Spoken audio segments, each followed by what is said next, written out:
Assalamualaikum warahmatullahi wabarakatuh. Salam dan bahagia. Tergerak, bergerak, menggerakkan. Izinkan saya Warajayan dari SPDGR Calon Guru Penggerak Angkatan 9 dari Kabupaten Kebumen untuk memaparkan koneksi antar materi modul 2.1.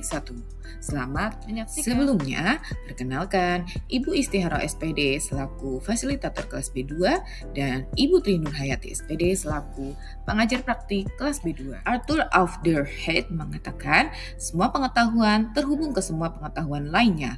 Yang menyenangkan adalah membuat koneksinya. Buatlah kesimpulan tentang apa yang dimaksud dengan pembelajaran berdiferensiasi. Mendiferensiasikan pembelajaran berarti mengguncang apa yang terjadi di kelas sehingga siswa memiliki banyak pilihan untuk menerima informasi, memahami ide, dan mengekspresikan apa yang mereka pelajari. Carroll and Tomlinson. Pembelajaran diferensiasi adalah proses yang komprehensif dan fleksibel yang mencakup perencanaan, persiapan, dan penyampaian pengajaran untuk mengakomodasi keragaman kebutuhan belajar murid di dalam kelas. Melalui pembelajaran berdiferensiasi, guru mempertimbangkan siapa yang mereka ajar, apa yang mereka ajarkan, di mana mereka mengajar, dan bagaimana mereka mengajar. Pembelajaran berdiferensiasi adalah serangkaian keputusan masuk akal common sense yang dibuat oleh guru yang berorientasi kepada kebutuhan murid. Berikut langkah yang dilakukan dalam melakukan pembelajaran berdiferensiasi. Pertama, tujuan pembelajaran didefinisikan secara jelas. Kedua, mengetahui dan merespon kebutuhan belajar murid. Ketiga, lingkungan belajar yang mengundang untuk belajar. Keempat, manajemen kelas yang efektif. Kelima, penilaian berkelanjutan. Bagaimana pembelajaran berdiferensiasi dilakukan di dalam kelas? Pertama, kurikulum yang memiliki tujuan pembelajaran yang didefinisikan secara jelas. Bukan hanya guru yang perlu jelas dengan tujuan pembelajaran, namun juga murid-muridnya. Kedua, bagaimana guru menanggapi atau merespon kebutuhan belajar muridnya. Bagaimana guru akan menyesuaikan rencana pembelajaran untuk memenuhi kebutuhan belajar murid tersebut. Misalnya, apakah ia perlu menggunakan sumber yang berbeda, cara yang berbeda, dan penugasan serta penilaian yang berbeda. Ketiga, bagaimana guru menciptakan lingkungan belajar yang mengundang murid untuk belajar dan bekerja keras untuk mencapai tujuan belajar yang tinggi. Bagaimana guru memastikan setiap murid di kelasnya tahu bahwa akan selalu ada dukungan untuk mereka di sepanjang proses belajar mereka. Keempat, manajemen kelas yang efektif. Bagaimana guru menciptakan prosedur, rutinitas, metode yang memungkinkan adanya fleksibilitas, namun juga struktur yang jelas, sehingga walaupun murid melakukan kegiatan yang mungkin berbeda-beda, namun kelas tetap dapat berjalan secara efektif. Dan terakhir yang kelima, penilaian berkelanjutan. Bagaimana guru menggunakan informasi yang didapatkan dari proses penilaian formatif yang telah dilakukan untuk dapat menentukan murid mana yang masih ketinggalan atau sebaliknya, murid mana yang sudah lebih dulu mencapai tujuan belajar yang ditetapkan dan kemudian menyesuaikan rencana dan proses pembelajaran. Lalu bagaimana pembelajaran berdiferensiasi dapat memenuhi kebutuhan belajar murid dan membantu mencapai hasil belajar yang optimal? Pembelajaran berdiferensiasi akan memungkinkan guru memaksimalkan potensi peserta didik dengan meminimalisir kesenjangan belajar atau learning gap melalui proses identifikasi kebutuhan belajar murid yang tepat. Lewat pembelajaran berdiferensiasi, tidak hanya murid berkembang potensinya secara maksimal, namun proses pembelajaran juga akan lebih memberikan banyak ruang bagi murid untuk membuat dan menentukan pilihan dan memberikan suara sehingga proses belajar akan menjadi lebih menyenangkan.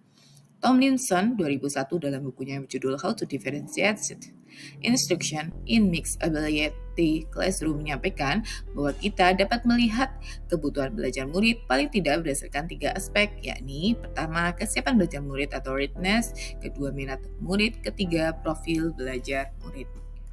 Kesiapan belajar atau readiness adalah kapasitas untuk mempelajari materi, konsep, atau keterampilan baru. Tomlinson mengatakan bahwa merancang pembelajaran mirip dengan menggunakan tombol equalizer pada stereo atau komputer CD.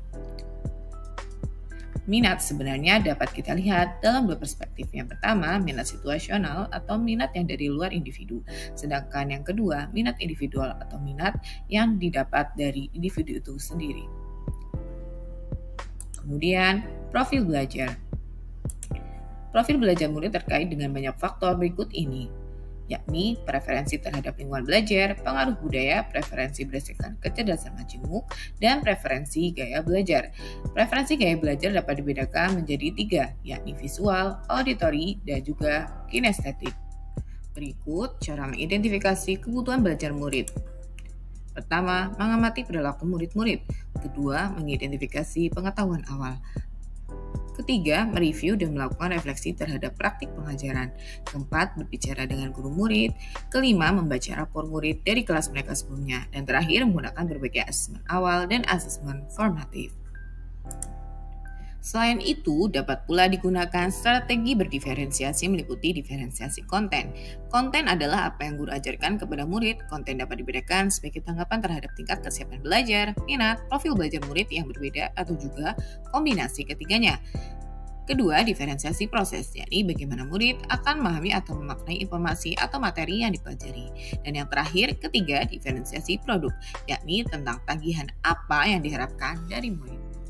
Juga, peran asesmen sangat penting dalam proses pembelajaran berdiferensiasi. Misalnya, asesmen formatif menjadi peluang untuk menentukan seefektif apa suatu pembelajaran berdiferensiasi. Diferensiasi haruslah berakar pada asesmen. Asesmen formatif memungkinkan guru untuk mengenal murid mereka dengan lebih baik. Oleh karena itu, mereka dapat membuat keputusan terbaik demi menantang murid dengan tepat dan melibatkan murid dalam pembelajaran. Guru melakukan asesmen dengan 3 asesmen. Yang pertama, pra-asesmen, yakni proses asesmen yang dilakukan di tahapan perencanaan pembelajaran. Kedua, asesmen formatif, asesmen saat implementasi proses pembelajaran. Dan ketiga, asesmen sumatif, yakni dilakukan di akhir sebuah siklus pembelajaran, biasanya dilakukan di akhir topik. Terakhir, bagaimana melihat kaitan antara materi dalam modul ini dengan modul lain di program pendidikan guru penggerak? Modul 1.1 dengan modul 2.1 ini. Untuk dapat melakukan pembelajaran diferensiasi, maka guru harus berusaha memenuhi kebutuhan belajar murid sesuai kodrat alam dan kodrat zaman berdasarkan filosofi pendidikan nasional Ki Hajar Dewantara. Kemudian, kaitan modul 1.2 dengan modul 2.1. Dalam melakukan pembelajaran diferensiasi, maka guru penggerak dalam perannya sebagai pemimpin pembelajaran harus berpihak pada murid, reflektif, mandiri, kolaboratif, dan inovatif untuk menghasilkan proses belajar yang menyenangkan. Selanjutnya, kaitan modul 1.3 dengan modul 2.1. Pembelajaran berdiferensiasi dapat menjadi salah satu strategi untuk mewujudkan visi guru penggerak, yakni terwujudnya profil belajar Pancasila. Berikut, Bagja. Untuk meningkatkan sikap gotong royong, kreatif dan kritis melalui penerapan pembelajaran berdiferensiasi, materi paparan deskriptif, naratif, argumentatif, persuasif tentang produk atau jasa. Kemudian, kaitan modul 1.4 dengan modul 2.1. Dalam pelaksanaan pembelajaran diferensiasi harus ada kelas yang sudah dibuat terlebih dahulu, ataupun penerapan segitiga restitusi untuk menciptakan budaya positif di kelas, sehingga menciptakan pembelajaran yang menyenangkan bagi murid. Cukup sekian dan terima kasih. Kurang lebihnya mohon maaf. Wabillahi taufiq wal hidayah. Wassalamualaikum warahmatullahi wabarakatuh. Tergerak, bergerak, menggerakkan. Salam dan bahagia.